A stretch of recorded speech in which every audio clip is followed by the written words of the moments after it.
والدین ہم لوگ اکثر بے دہانی میں، یہ ذرا دھیان سے سنیے گا میری بات، کہ ہم لوگ اکثر بے دہانی میں اپنے بچوں کو ایسی بات بول دیتے ہیں جس کا ازالہ بعد میں ناممکن ہو جاتا ہے اور بعد میں صرف ہمارے ہاتھوں میں پچھتاوا رہ جاتا ہے۔ میرا ایک دوست تھا یونیورسٹی کا، اسے مجھے بتایا کہ ہمارے علاقے کی بات ہے کہ ایک دفعہ ایک گھر میں کچھ مہمان آئے، مہمان جب اٹھ کر چلے گئے تو ایک چھوٹا بچہ بھاگتا بھاگتا آیا تو وہ ٹیبل سے اس کا پاؤں ٹکرایا تو ایک شیشے کا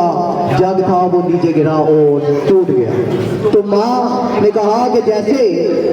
اب ماں نے دل سے کہا یا صرف زبان سے ادا کیا، مگر لوہو عرش پر تقدیر کی تختی پر یہ جملہ لکھ دیا گیا۔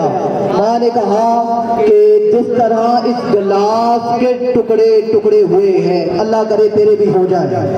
اللہ کرے تیرے بھی ہو جائیں۔ تو ہوا کیا کہ ماں بھی بھول گئی، بچہ بھی بھول گیا، 3 بیٹے تھے اس کے، اللہ نے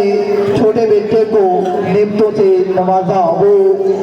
اچھی اس نے تعلیم حاصل کی اور یونیورسٹی میں پڑھ کر وہ ایک سول انجینئر بن گیا۔ سول انجینئر بننے کے بعد پہلے دن ہی جب وہ سائٹ پر گیا کام چیک کر رہا تھا تو ایک دیوار اس کے اوپر گر گئی۔ اب دیوار میں اس کی لاش ایسے پھنس گئی تھی کہ چھوٹے چھوٹے حصوں میں اس کو نکالنا پڑا۔ تو اب ماں کو اس وقت یاد آیا کہ بچپن میں میں نے اس سے یہ کہا تھا اور اب قدرت نے وہ بات سچ کر دی ہے۔ بچے شرارتیں بھی کرتے ہیں، تو مہربانی کر کے ایسے الفاظ زبان سے مت ادا کیا کریں کہ جو بعد میں پھر پچھتانا پڑے۔